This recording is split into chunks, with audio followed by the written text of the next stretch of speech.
Hello and good morning to our listeners from around the world. I want to welcome you to another edition of This Morning with Soulivity, broadcasting live from our studio right here in Washington, D.C., the nation's capital, as well as on KMET 1490 AM radio in Southern California. My name is Brian Westley Johnson, and I am so glad that you've joined us today. I'm joined by my very special friend and co-host, Sheila Applegate. Hey, Sheila. Good morning. Good morning to you. How are you doing today? I'm actually doing pretty well, Awesome. Yeah, I mean, things are like going pretty smooth, though there's a lot of things happening in the world. I'm kind of happy. Isn't that awesome to be able to find that happiness even when there's chaos around you? Absolutely. What about you? I'd say I'm in the same place, feeling lots of waves of energy going on these days. And there's a part of me that's excited because I feel like we're moving even though it looks chaotic, we're moving in a good direction as a world. Absolutely. Listen, we've got a very special guest coming up in just a second. But before we get started, I want to remind our listeners that you are part of this conversation. We love your thoughts, your comments, your questions. Please just post those directly to our chat here on either YouTube or Facebook, and we will do a shout out to you. Get your comments right in on our live feed. So, why don't we go ahead and get this party started this morning? And I'm going to introduce one of our very special new Soulivity friends. Her name is Kassandra Reinhardt, and the Ottawa-based Yin Vinyasa yoga instructor, YouTuber, author, and the face behind Yoga with Kassandra is on a mission to help people of all ages feel great with yoga. As one of the first yoga instructors to embrace online teaching, her Yoga with Kassandra YouTube channel has grown to more than 2 million subscribers and has over 190 million views. With her online community, Kassandra has truly provided global accessibility to yoga. And by allowing her expertise to be one free click away, she's breaking down the financial barriers of expensive classes, the location barriers of needing to commute to a physical studio, and removing the intimidation factors some students may feel in front of others. So with that, it is my esteemed pleasure to welcome to This Morning with Soulivity, Kassandra Reinhardt. Hey, Kassandra. Hi, thank you so much for that lovely introduction. Well, it is my pleasure, darling. Listen, we did a feature on you a few months ago, and we've been trying to get you back on This Morning to talk a little bit more in depth with you as well. I love that you've had this arc and this journey that kind of shows people that, listen, our lives go through different changes, and that sometimes what you think may be your passion may lead you to what your lifelong passion and purpose is. Can you talk a little bit about how in the beginning dance was your first love, and then that led you to yoga? Can you talk a little bit about that? Yeah, for sure. I certainly never imagined that this would be the career that I would end up having. I really was only introduced to yoga when I was around 18 or 19. And even then, it wasn't necessarily love at first sight. It's not like I tried my first yoga class and all of a sudden had this huge vision of what I wanted my life and my role as a teacher to be. That really came later. I grew up dancing a lot, doing ballet. That was really my main passion and goal in life. Unfortunately, I always knew I wasn't really a strong enough dancer to be able to do this professionally or anything like that. But I still absolutely loved it. And the only reason I started doing yoga in the beginning at around 18 or 19 was as a form of cross training for dance. Even though I was dancing a lot, I've always had issues with my hamstrings specifically. They would get injured frequently. I had a hard time improving my flexibility. So someone just recommended, hey, go try a yoga class. Maybe that'll help you. So that was really my only intention the first time I went to a studio yoga class. I didn't know much about it. I didn't know about the philosophical and historical and spiritual context of yoga. I just thought, do yoga, get more flexible, it was that simple. So thankfully, I gave yoga a try and I stuck with it, even though it wasn't this huge passion from the get-go. But over time, it did grow on me. And then here I am, I don't know, 12, 13, 14 years later, whatever that math is. And this is what I do now. Wow. What about you, Sheila? Do you have a question? Yeah. First of all, I do love the journey that you took towards yoga and your expression of it. Just saying, it doesn't, as people come to it, they may not fall in love with it right away, but give it a try and maybe it'll become your passion. So I love that. Can you talk about yin yoga as opposed to other techniques? Yeah, for sure. I mean, it is really common to not necessarily fall in love with it. And I think yin is particularly the best example for that. It's a very common scenario for people to try yin and really dislike it. And that was actually my experience with it, because yin is quite different from other styles that people might be more familiar of. Maybe if people have not tried yoga before and they just imagine yoga, there's probably some kind of movement that they're picturing, maybe sun salutations. Yin is completely different. So yin is a passive style of yoga where we hold these passive poses, meaning we're not using any strength. Most of the poses we're either lying down or just sitting, but we're holding these poses for minutes at a time, usually 3 to 5 minutes. So it's a long time to be in a stretch, and you're meant to try to relax your body as much as possible and to let gravity do the work for you. It's a phenomenal practice for the deep connective tissues, the fascia of your body, the joints, the tendons, the ligaments. These are parts of your body that respond best to long held tension. But it can be very challenging. It's challenging to not move for a few minutes at a time. And it really, for me, it was a big mental challenge as well. I'm someone who is very mentally busy and mentally active, a lot Right. of thoughts going on. And with other styles of classical yoga that I was more familiar with and had been practicing, like vinyasa, for example, it was easy for me to be distracted while I practiced and to just kind of go through the motion without really being fully present. Whereas with yin, there's kind of nowhere else to go. You're marinating in this pose for so long. You kind of have to be with yourself, and there's a lot of growth that comes from that. So even though I didn't love it at first, that's also the practice that became the most transformational for me, and I stuck with it.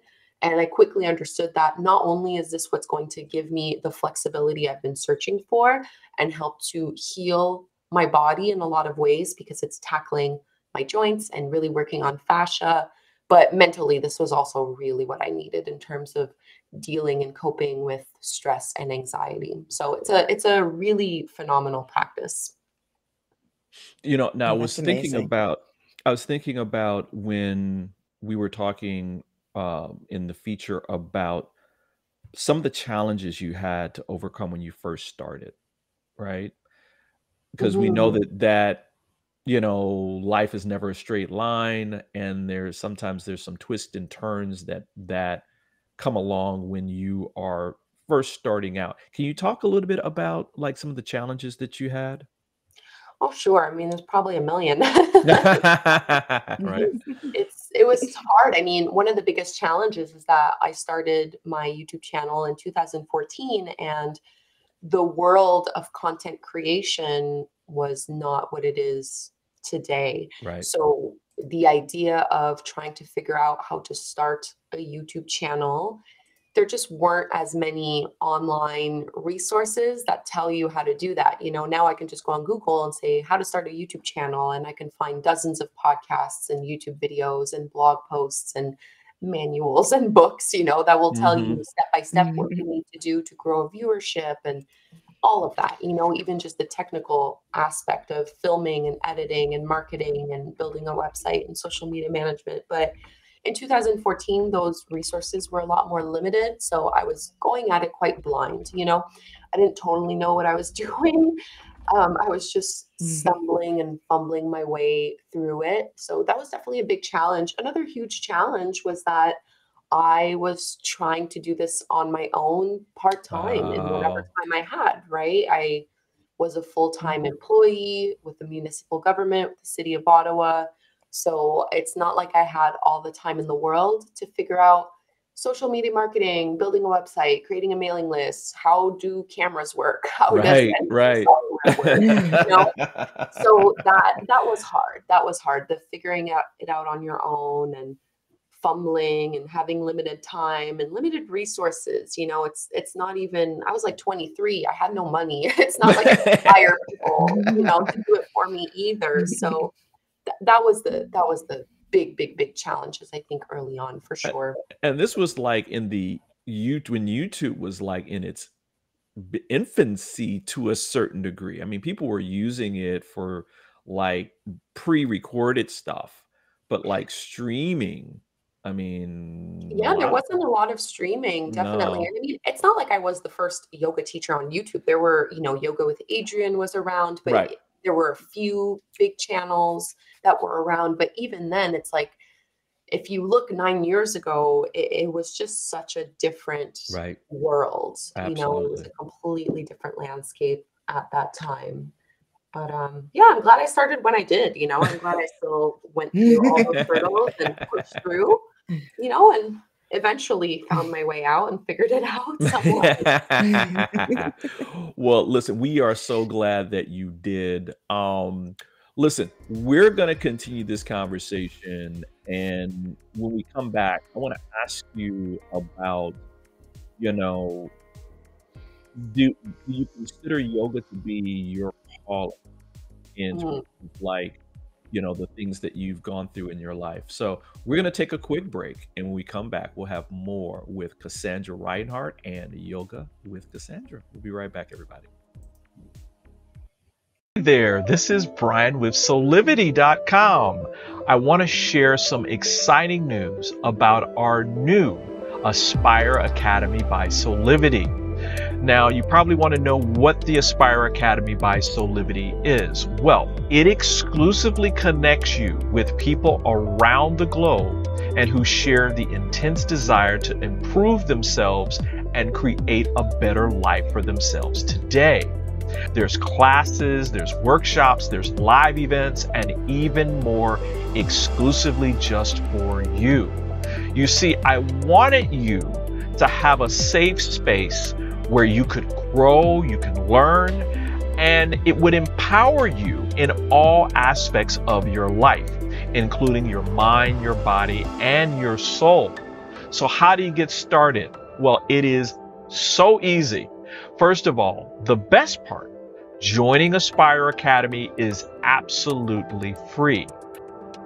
Just click on the Join Now button, sign up, and begin your journey. As a special part of this invitation to you, there are some free courses that are available for you to try from our amazing roster of coaches and collaborators. It's our way of saying thank you for all of your support and being with us along our journey of expansion. I hope you enjoy the Aspire Academy by Soulivity today. Start the process. Learn more about your passion, your purpose, and how to live a higher quality life.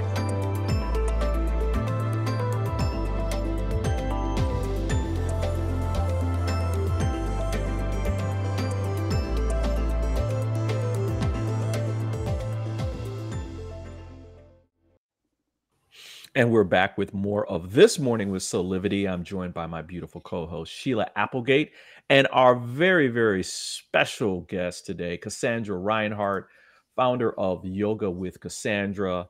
Kassandra, during our interview, I love the fact that you were talking about the fact that you created this gateway for literally thousands of people to discover like yin yoga. What does that feel for you at this point? I mean, you started 9 years ago. Do you really feel like this has been a calling for you? Yes, it's I don't know. That's a hard question to answer. Yeah, yeah. There's so much to it. I mean, on one hand, absolutely, the response has been overwhelming, much bigger than anything I could have ever anticipated or Mhm, even imagined. And mhm, I found a lot of purpose through that and a lot of um, fulfillment. It feels really good. It feels really good to believe and think that I've played some kind of role in people's well-being through doing something that I love, yeah. Mhm, that feels really good. There's no denying that. And also when it comes to things like my calling and my purpose, I feel like that's so big, yeah. you know, Yes, it's such a yeah. huge concept. I don't know. I feel like I have more still also maybe to offer and more to give that I'm not really sure. Um, like I'm not done yet, you know? I think at this point, like I feel like I'm only just getting started and I'm happy that this has been working and that I have been able to fulfill part of what I feel like is my purpose and my calling. But I don't know that I necessarily feel that it's strictly through yoga. I feel like when it comes to calling and purpose, it's really through kind of like inspiring and empowering people to grow in a way Mhm, and take mhm. care of themselves. And yoga just happens to be one of the vehicles I've been able to do that, you know? Yeah, But that's yeah. always changing and evolving. It's such a big concept, you know? Right, Things like your right. calling. Whew, it's a big one. I love that. Now, do you feel like when I look at your YouTube channel, there's such a welcoming feeling to it, and you do have more than just the videos of yoga available. So, are you already starting to evolve into some of the other areas that you are wanting to include? Yeah, a little bit. So right now, I'm running this 30-day challenge, which I do often. It's my third year doing it, and I usually run them in April. And in the past, it's just been a very straightforward 30-day challenge where you do 10 to 15 minutes of yoga every day. And that's been very successful. And I love doing that. I love showing people that yoga doesn't have to be super long, super strenuous. It doesn't have to be 90 minutes long in order to be effective and worthwhile. 10 to 15 minutes can really change your life. So I did that for 2 years and I thought I really wanted to do something new this third year. And I wanted to, again, show something different and introduce something different. So for the one that I'm doing now, it's called Flexible Body, Flexible Mind. Mm. So rather than only Mm. having one video a day of a yoga class, I'm doing two a day. The first one being, yes, let's do a 10-minute morning yoga practice for a flexible body. But then I'm also doing a daily flexible mind challenge, take people out of their comfort zones and to really work on personal development. So every day has a different theme. And, the challenges can be anything from journaling exercise about what you're grateful for, things that you're ready to Mm. release. Some of them is to, scream at the top of your lungs, or, today's challenge is to purge, clutter from your house. Like simple things that still kind of push you a little bit. And that's been a really nice way for me to start introducing other things that I'm really passionate about, like other lifestyle practices that have really helped me and that have really helped me grow as a person and made the biggest changes in my life. So that's what I've been doing. And I'm kind of playing around with the idea of launching some kind of podcast later this year, like a life with Kassandra instead of a yoga with Kassandra. So we'll see. We'll see. But I am starting to introduce that a little bit more. I love it. That's awesome. I love the fact that you have this holistic kind of view to what you're doing, and that and it kind of relates to my first question earlier, which is like that I think that our calling is just to live whatever in the moments of our lives where we're led to do something, and that here you are expanding this awareness that you came into years ago, and that you're now moving into other parts to create this holistic kind of program. So thank you for that. Thank you for doing this work. Yeah, thank you. I mean, I'm not the kind of person who can do a 5-year plan. You know, like some people are like, they vision, they really see their lives 5 years out, 10 years out. They know where they want to go. And I cannot for the life of me do that. Like I pivot a lot. I change a lot. I can do a 1 year. I usually do that for a year, you know, goal setting, intentions, dreaming for the next 12 months. But that's pretty much as far into the future as I'm willing to plan. Right. Because I genuinely just don't know if I'll want to completely uproot and start from scratch. You know, it might happen. Well, that makes sense to me. That makes sense. All the more reason for people to go to your channel now. Right. Don't worry, I'm not going away. Hurry up. Oh man, you know, I'll be there. I'm just loving this. I really, really am. I mean, Kassandra, you kind of embody what we try to tell people about, you know, listen, life is meant to be good, right? And that part of that goodness is following your heart toward creating actually actualizing your dreams into reality. And so, what are some of the benefits? Like if somebody has never done yoga before and they're trying, you know, or coming into one of your programs, what do you say about like starting this kind of journey, right, with them? What are like, do you talk about benefits? Do you talk about like yourself? I mean, you know, and what it's done for you? I mean, what's your quote unquote kind of pitch? You know, I find that what tends to hook people the most in general, I find you have to start with the physical benefits. Yoga is phenomenal physically, mentally, emotionally, spiritually.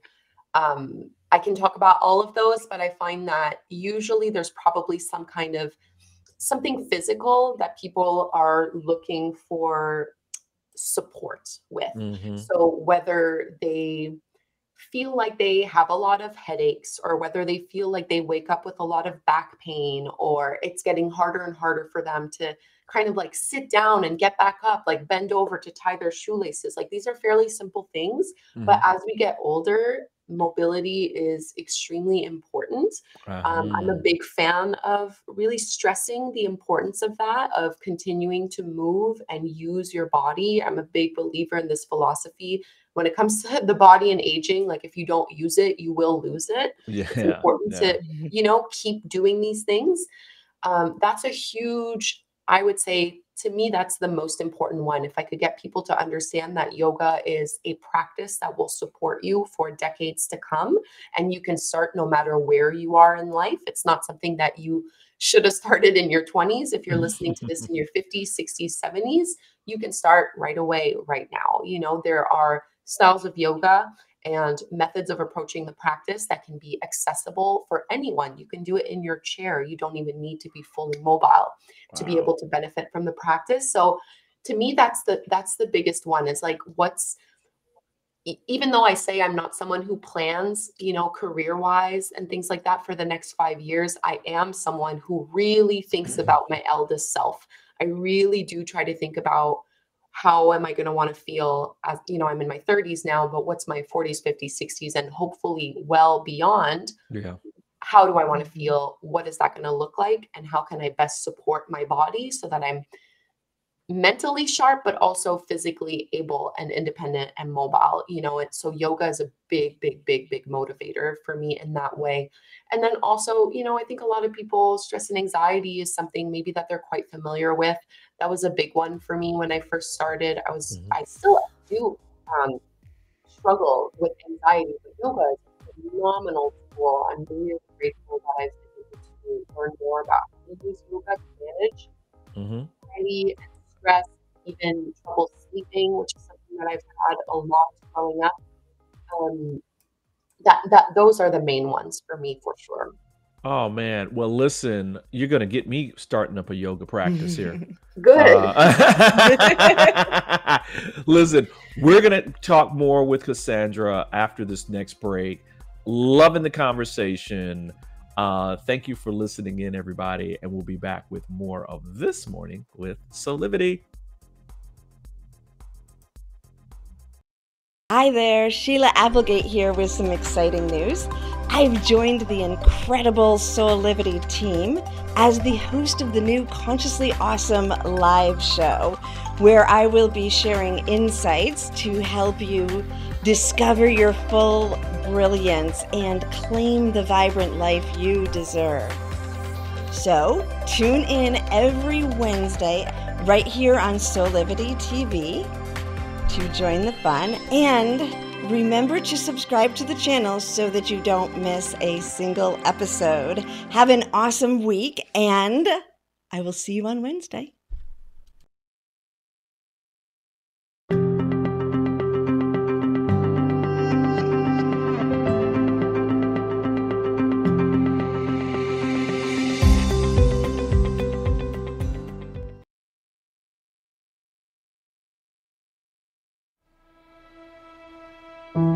Have you ever asked the question, if I was to be anything, what would I be? Regardless of money, regardless of status, beyond popularity and fame. Living your passion, feeling your life has purpose. Soulivity is a space to nurture that which lives in all of us. A place where work can become play, and doing what we love creates the dreams of a lifetime.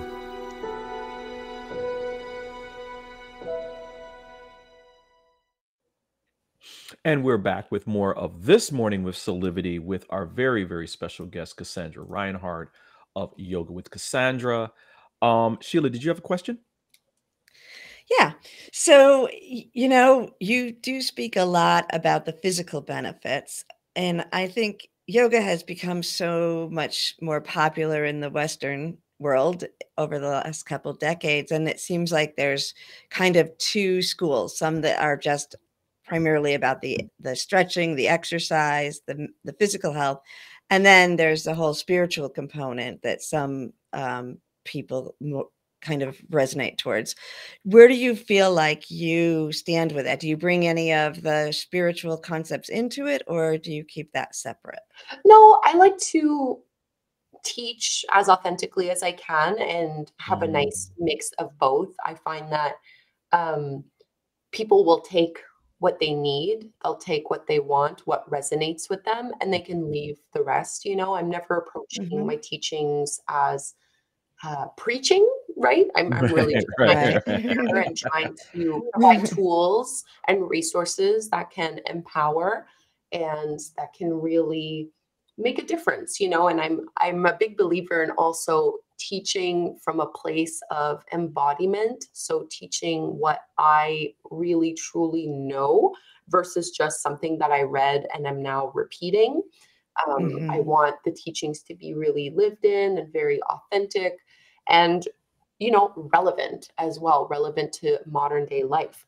So, of course, it's not for everyone, right? Like, not everyone is going to resonate with the spiritual philosophy and teachings that yoga has to offer. However, a lot of it is common sense that I think people will Mhm. resonate with, this idea of compassion and this idea of non-attachment, this idea that you are more than just your physical body and that you don't have to be completely absorbed and enthralled with the little voice inside your head. That's Right, very, right. like, that's a very practical teaching. And even though it's spiritual in its nature, I think it's probably applicable to everyone. And we could all probably learn to separate, what is the little voice of my ego versus my true self. That's very useful and practical. So those are the kinds of things that I like to teach in. Yes, it's spiritual, but it's very relevant and it's very applicable to day-to-day life. I love that. And you know what? The thing you said that stuck out the most is, because I see this in you, is that you always try to be authentic. And so anything you're bringing from a place of authenticity and inner truth, which I think is beautiful. Yeah. And, that means that for some people, I'll be the best teacher for them. They'll resonate with that. And for others, I'm not going to be offering what they need. And that's okay too. There's about a million other teachers Right. out there, Right. There's no sense and no point in me trying to wear all hats and be all things. And I will have people, students who come to me and say, I wish you did more of X, or I wish you did less of Y, or, they'll have feedback, like they want me to be something a little bit different than what I am. And unfortunately, I'm just not really willing to do that. Like I feel most comfortable just being who I am, teaching the way I teach, practicing the way I practice. And, I've always from day one felt very confident that it'll be great and perfect for some people and wrong for others. And that's okay. That's not a problem that needs to be solved.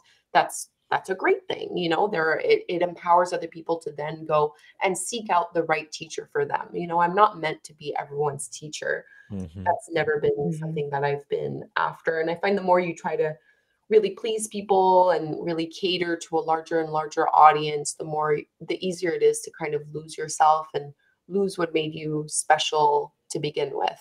That is kind of a challenge with a larger audience and growing. You have to really be steadfast in your authenticity, because otherwise you end up wanting to be swayed by the masses, and that's definitely been something I've had to be very clear on in recent years as my channel has grown so much.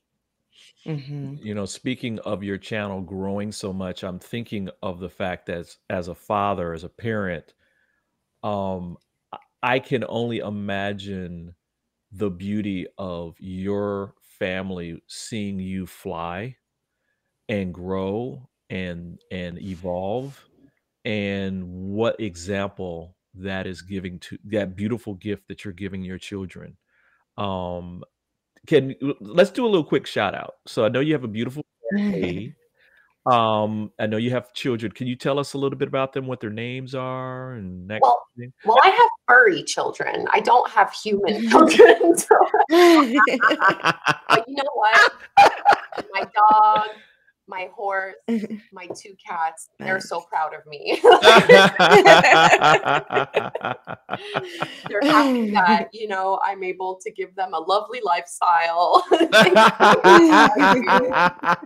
So, yeah, no, my husband and I do not have children. So no kids.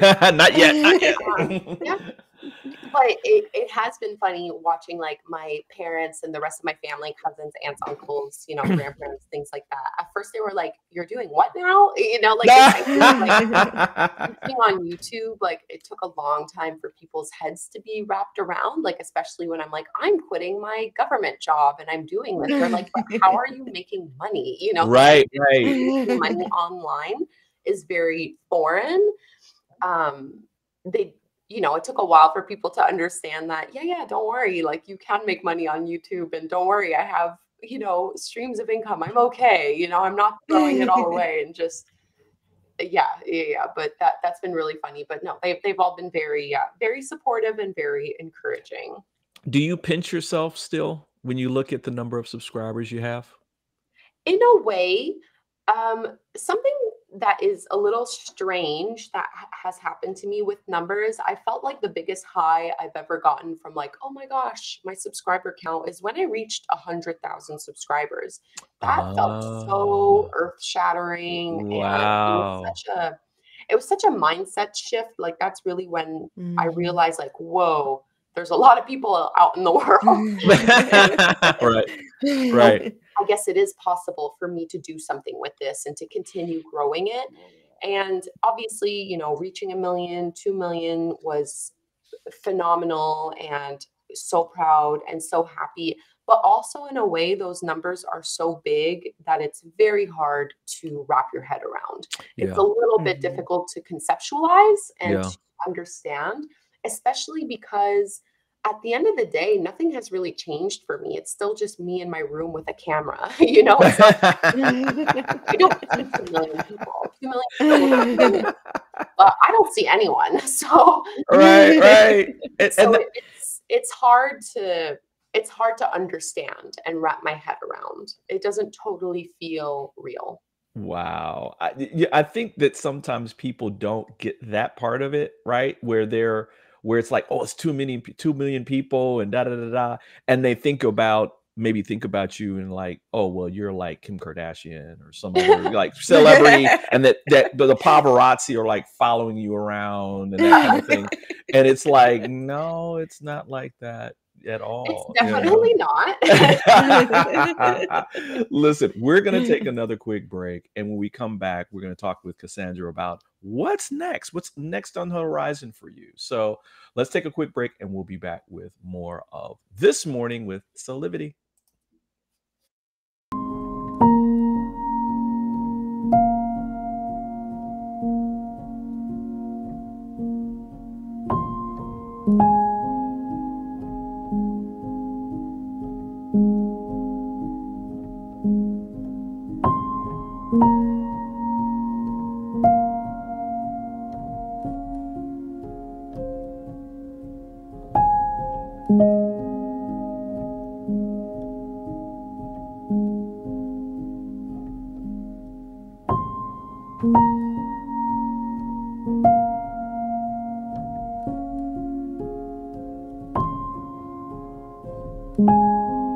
You can find all the Satonic products at our Go shop on Soulivity at go.soulivity.com now.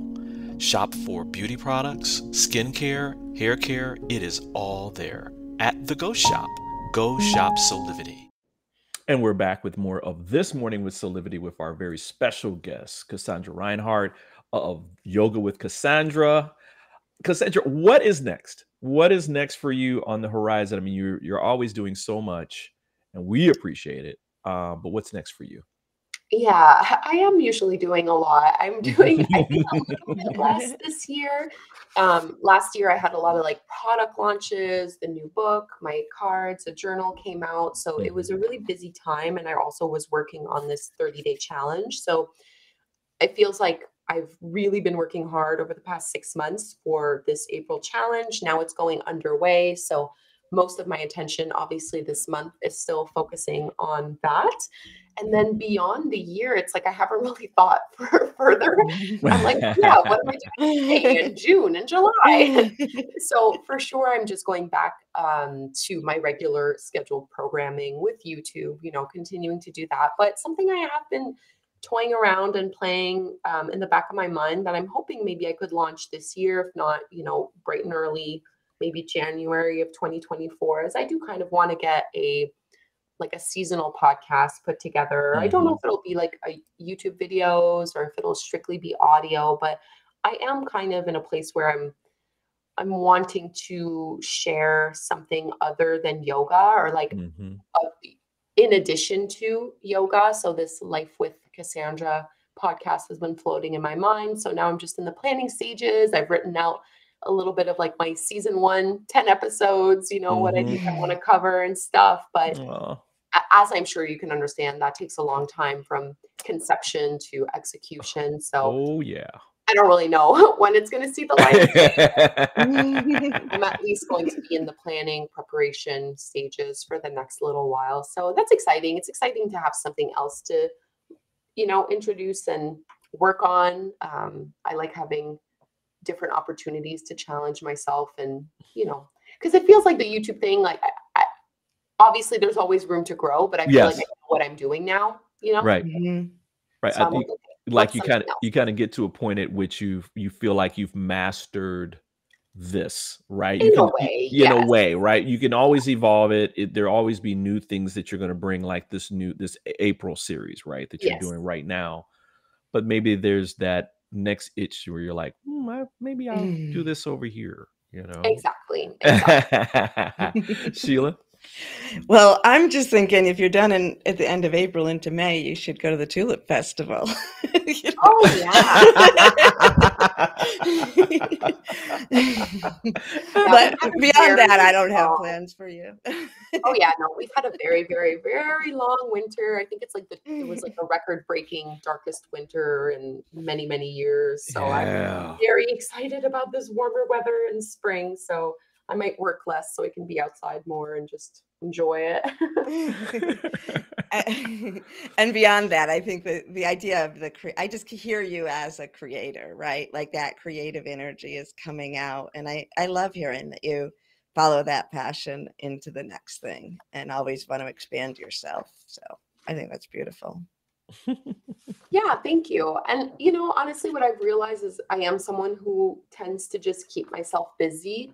And unfortunately, if I do that for too long, then I don't have any creativity left. You know, if I just Right. stay stuck doing what I've been doing, even if it's working well, you know, even if I am setting out to do what I want, you know, and accomplishing things, quote unquote, and getting results.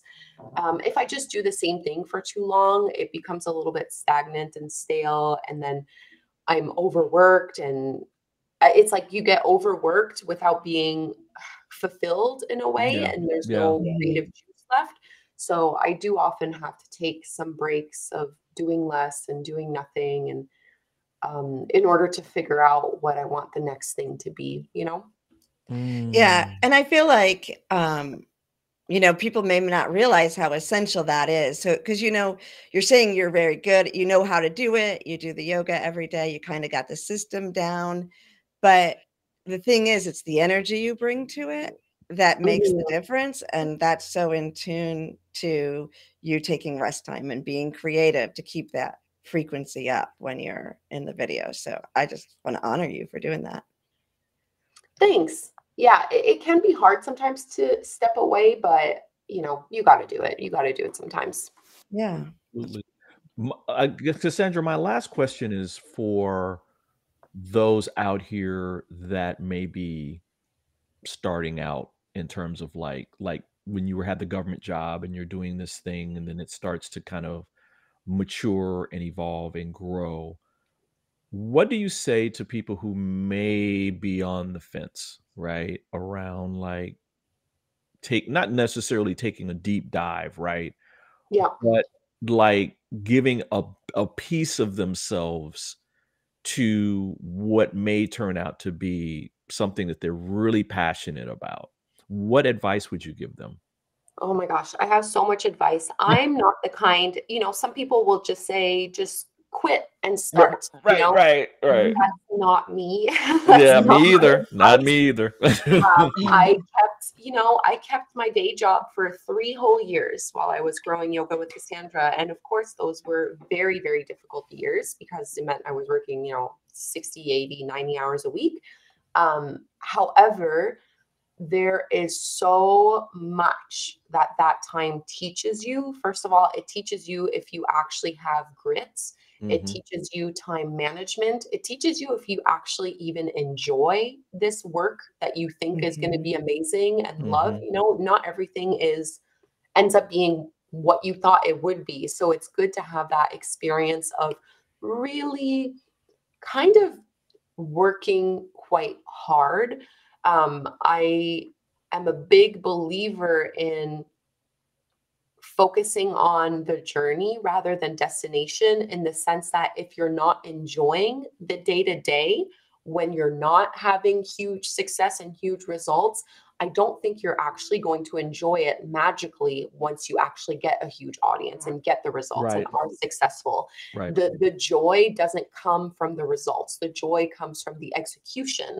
So you need to be enjoying it. Otherwise, I just don't think success is necessarily on the horizon. So I'm a big believer in keeping your day job. For me, the rule that I had set out for myself, or kind of like the benchmark that I was going by, I wanted to at least be matching, if not out earning my income, just so I had some kind of safety net there before I would, leave and dedicate myself full time. Because then I knew if I'm able to earn just as much part-time, then I'm confident that once I give this my full attention, I'll really be able to support myself and have safety that is important to me. It's not as important to everyone else. For me, it definitely was. So that's a huge one. And another big philosophy that I've lived by in terms of like turning your passion into any kind of career, or, launching a business that you're really passionate about, is to, I've always wanted to get as big as I can while staying as small as possible. So a lot of people, I think, will get caught up in this advice of outsourcing and hiring a lot of people and having a lot of staff and, making their organization really big in the name of scaling. And that's just never worked for me. I think keep things so small and so manageable. Keep your overhead as low as you can, like only get the essentials. Do it yourself as much as possible for as long as possible, and be really strategic with the people that you invite on, because then once you go big, it's really hard to downsize and you then have to sustain that. So I'm really like a big advocate for people learning the skills themselves, doing the work as much as possible, figure out if you even enjoy this.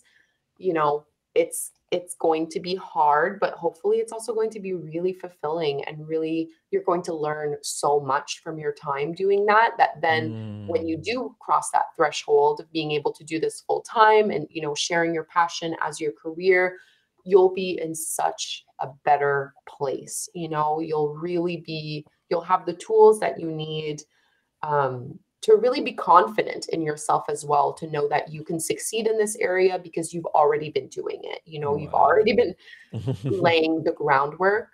Those are like really the big philosophies for me, I would think. But of course, it's different for everyone, Right.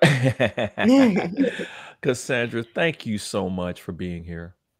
Thank you so much for having me. Yeah. Would you come back again? Sure. Of course. Yay. We have to do something together. We were talking about that offline, but we need to do something together, because I feel a connection here brewing. We've got your information on our chat, where everybody, you can learn more about Kassandra Reinhardt at her specific website, Yoga with Kassandra. Your books are there. The latest classes are there, right, Kassandra? Yeah, absolutely. Okay. Yeah.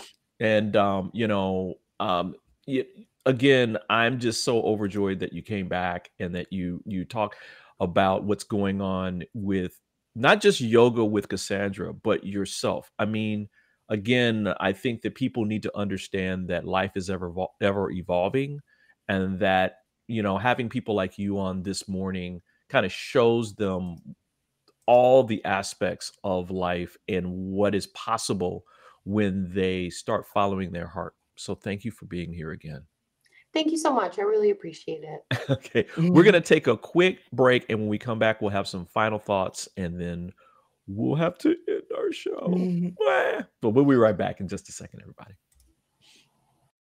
6 years ago, when I started Soulivity, my vision was to support everyone in improving their life through the discovery of their passion and purpose, so they could become the best version of themselves, to battle fear and ignorance, and create a better world today. Get inspired to live your passion and purpose. Visit Soulivity.com now. And we're back with more of This Morning with Soulivity. And real quickly, Sheila, any final thoughts? Yeah, I just always enjoy being with Kassandra, and I love what she's doing. And like I said earlier in the show, the authenticity that she holds and the openness. I thought she gave a lot of good advice and also reminded people to follow their own path. Absolutely. Absolutely. I think that you could not have said it better. Because I mean, again, I think that when we have people like Kassandra on, they remind all of us that, you know, when you're connected, when you're aware of yourself, and that you're like, you open that door and you're in that energetic flow, and Right. that, you stay at it. Yes, there might be challenges and that kind of thing, but you keep moving forward. We're running out of time because of course, the sweet time always goes by so fast. Sheila, you've got a couple of things that you want to talk about.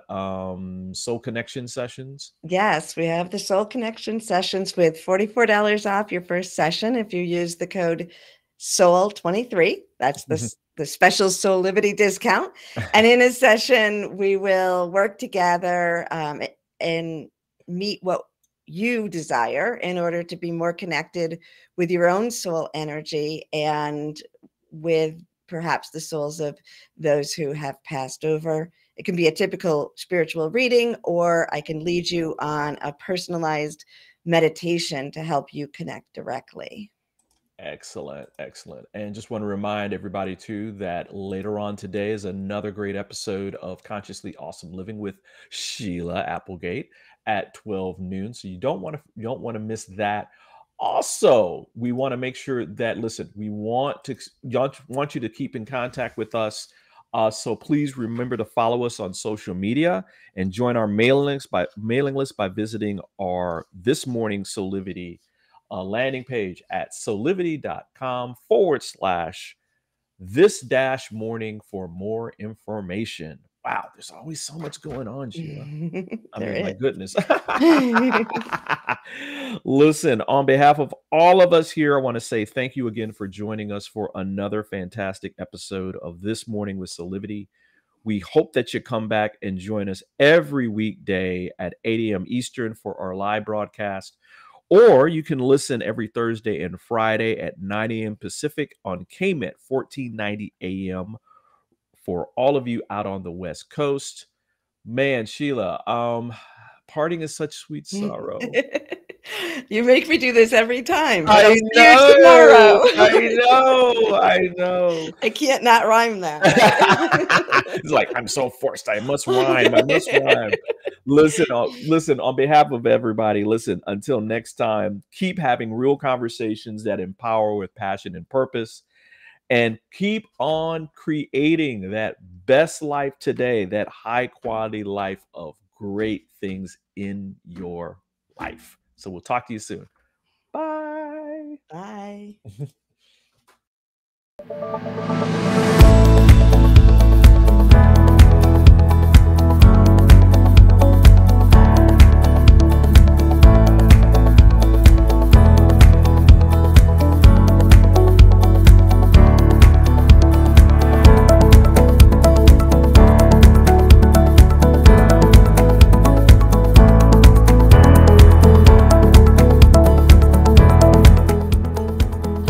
This work is subject to copyright owned by Affinity Global LLC.